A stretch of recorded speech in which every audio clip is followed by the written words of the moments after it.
Hey guys, welcome back to the Drift Sessions YouTube channel. This is Noel. We're here with my newly acquired Mustang, Sabine, as I like to call her. We're going to do a quick overview of the car, just something for the future of the channel. We are going to do a couple of updates throughout the life of, me putting the car together with new parts and whatnot. Not really installation videos, but I do want to do like lots of little updates, maybe a few installations here and there, but it's gonna be kind of a journey. And then of course at the end we'll get to see me drive, which I haven't driven in many years, at the track, of course, is what I mean. So it's gonna be kind of also a progress of me relearning how to get back into drifting and whatnot. I've driven the car on the street. I'm not totally comfortable with the car yet, but it's getting there. Like I just drove it around town today, and with Miami traffic, it makes you acclimate to things pretty quickly. So yeah, let's get into it, see what we have. All right, so one of the first things I am gonna do is check what's underneath the car, suspension wise and all that. It is currently sitting on some 2015 50th anniversary wheels, which I am going to change because they're 19s. I think they're a little too big, especially when it comes to drifting.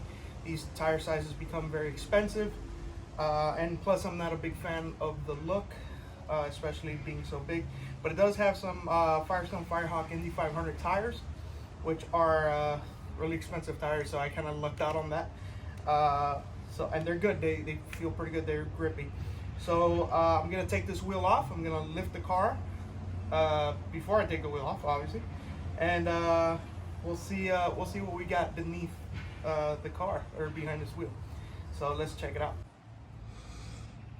Okay, boys. So it looks like we have some good news. But before we get into that good news, I wanted to address the gloves I'm wearing. I always forget to buy these gloves whenever I go to the parts store, and what I had at the house doesn't exactly fit me.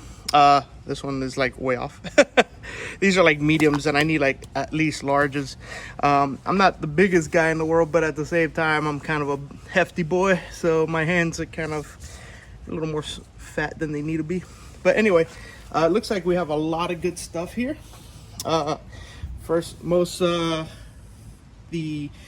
most obvious thing we can see here are these coilovers here. I'm not sure what brand these are, but it does help the fact that it's already got coilovers. That it's something that I can overlook for a little bit before buying something more name brand or more suited for drifting, like feels, which is what I'm looking at. Is a feel suspension.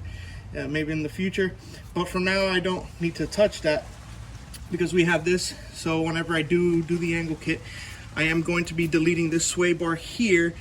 But with that being said, then this will I'll just be changing the spring rate a little higher. Unfortunately, these shocks probably won't like that very much, but it's what's gonna have to do for now. A few other things to look at. It does have a tubular lower control arm down here, which is really cool, but again, that's going to be changed because the shape of it doesn't really allow for a lot of angle. The wheel will end up hitting the control arm back here, so we are going to be going with an angle kit where this bar here that you can't see because it's behind the brakes here, it will be kind of just moved over more this way, more towards the front of the car, and then angled back to then connect to the mounting point over there. But it's cool that it does have these parts because it kind of goes to show that this car is kind of already set up a little bit right away. Another thing that you can see here is maybe this bump steer kit here with this outer tie rod and the bump steer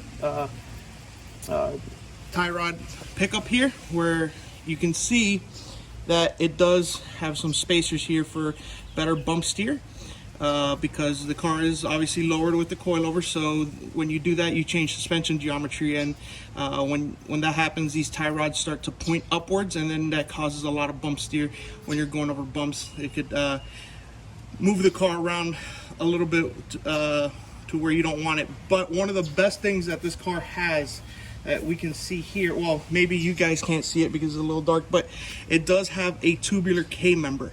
That is freaking awesome, because that means that I can go ahead, get an angle kit, and not really have to cut anything here, which is great. The factory K-member has a spring perch that comes out over here, and the spring would be sitting in this area right here. But then when you throw the angle kit, the tire will hit right here and maybe up here in the front, because that spring perch is protruding outwards. But we don't have that with this tubular K-member, which is super sweet. This actually helps me a lot in the sense that I'm going to be able to save a little bit of money and time when I do buy the angle kit. For those who are wondering what angle kit am I going to go with, I'll just tell you straight up, we're going to go with the Scotty D race development angle kit. I can't wait to go to get in touch with them and get the angle kit from them, because I love their kit. It makes the most sense for me. I mean, it bolts up to this stock knuckle here, which makes everything so much easier. But yeah, that's what the front looks like right now. I don't know if this is an aftermarket sway bar or not, but either way, it's going to be going away. If you look, you might not be able to see it from here, but this does have tubular or long tube headers, which is awesome, because it's very expensive and very hard to install. So that's already done and out of the way. So that's super sick. I'm really happy about that. We're gonna move on to other areas of the car to see what else I might be able to find. All right, guys, so sorry about the not so stable image, because it's off the tripod right now, and I'm underneath the car, and I'm kind of a big boy. So what we're seeing here is, it looks like it has an off-road H-pipe. It's not an X-pipe, it's an H-pipe. As you can see, the crossover tube is right there. The guy told me it was an X-pipe, but I mean, the difference is very minimal. I do like the X-pipes. I like the way they sound better and all that, so that might be something that I might change in the future. But it is a BBK brand, which is good. That's a good brand. It's an off-road H-pipe because it has no catalytic converters, which kind of makes good sense of why this thing is so loud. It's pretty loud. But then we have these Flowmaster mufflers here, which are okay. I'm not a big fan of Flowmasters. I think they sound amazing on idle, especially because this car does have a mild set of cams, so it does have a little bit of a lope or chop, if you want to call it that. But it has these mufflers which sound good on idle, but I'm not a big fan of it at high RPM. So that's something that's going to be changed in the future. But that's all I can see from here. You can see the long tubes coming down.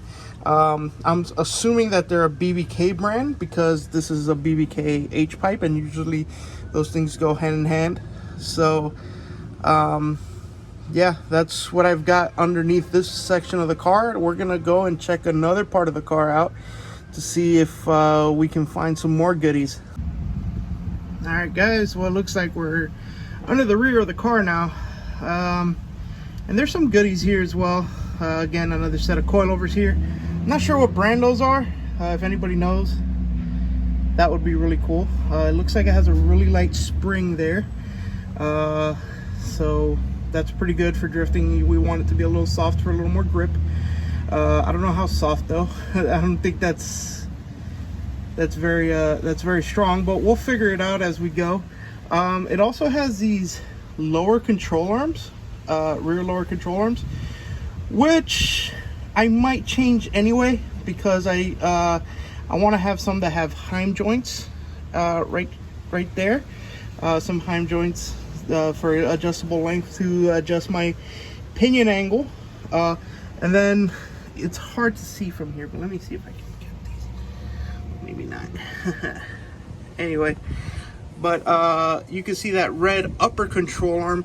Those, believe it or not, when it comes to Mustangs, those are not ideal for drifting. The main problem would be is that the way Ford designed this rear end, as you can see, there's no panhard bar. This is a sway bar here, so that's not a panhard bar. But there's no panhard bar. So the way they control side to side movement is by angling their upper control arms. Was it effective? Not really. So what happens is, because of the angle that they're in, if you put some polyurethane bushings or hardened bushings, or even Heim joints, like this one has, it looks like it has a polyurethane bushing in there.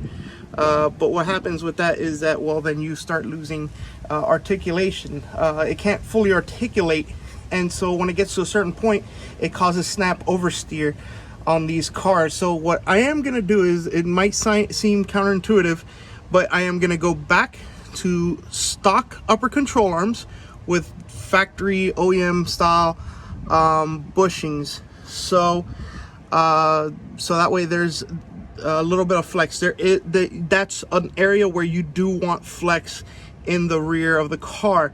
Now, but what I am also going to do is add a panhard bar to limit that side to side motion, so that way the rear end is nice and planted and centered throughout the articulation of the suspension. But yeah, it's pretty simple back here, but it all works. You know, so I did want to check the gear ratio on this, but I kind of want to have a little help on that. It would make it a little easier if I wasn't here doing all this by myself. Plus today I also gotta get to work, so it would have been nice to have done that. But we will do a gear ratio check in the future, possibly link it into this video as well. So yeah, that's the rear end. It looks pretty factory. There's people walking around me. I do live in a community, so they have all the right in the world to walk around here. So, but yeah, I'm trying to see if I can see a brand on these control arms, but I'm not seeing it anywhere. But yeah, it is a little oily down here because this car had a pretty bad oil leak. It seems like it still does have another oil leak that I have to address, but overall the car is in good shape. It runs great, and I can't wait to get to building it so that way we can go drifting. Okay guys, so a few more things before we go that I do want to address is that, yeah, this car isn't exactly perfect. It does have some body damage. As you can see, the side skirt is messed up, but I do have a couple of side skirts here. As you can see, they're down in that box. So I'm gonna get those, spray paint them black just so it looks good from far. Good from far, far from good. And then of course, there's a little bit of damage here by the previous owner.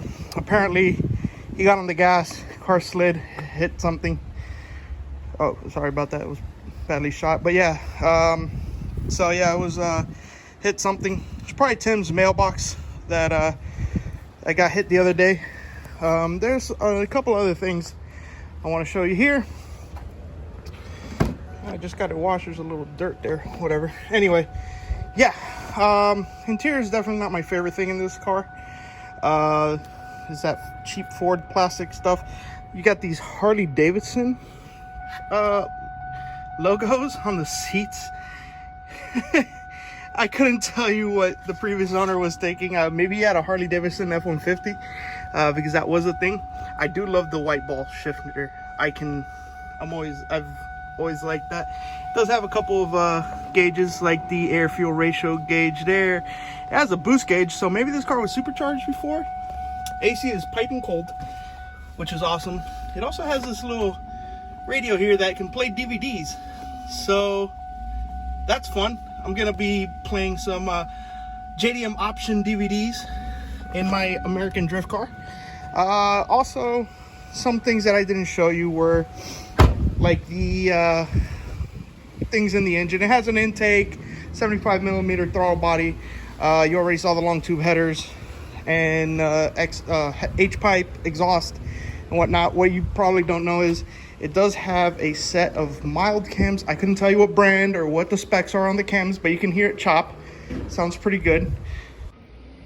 It also has this SCT tuner, an X3, which is cool. So I could probably load some tunes onto this and then put it into the car. So I'm gonna have a professional tuner or something like that, or somebody that knows what they're doing, unlike me, do that with the car.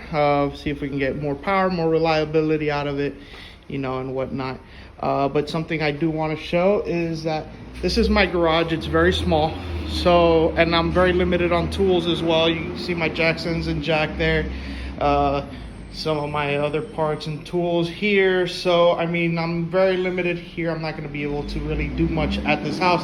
I also live in a community, as you can see, where our houses are very close together. It's an HOA, so I'm trying to make not too much noise, but I will be taking it to different shops, and yeah, we'll see how that goes.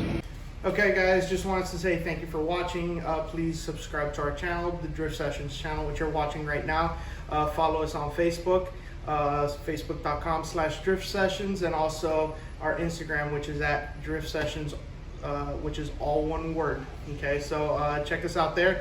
We are going to be going to different events, primarily clutch kickers. We're going to be doing the live stream announcing there, which is fun. It's always a great time. You get to meet some new drivers and people, and hope to see you there for those events.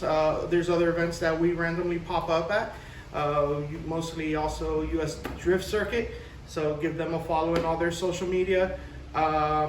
Yeah, so we're also going to be coming out with merch pretty soon, stickers, shirts, hats, whatnot. So be, you know, tune in for all that. Be ready for that, because it's coming in hot. All right, so thank you very much.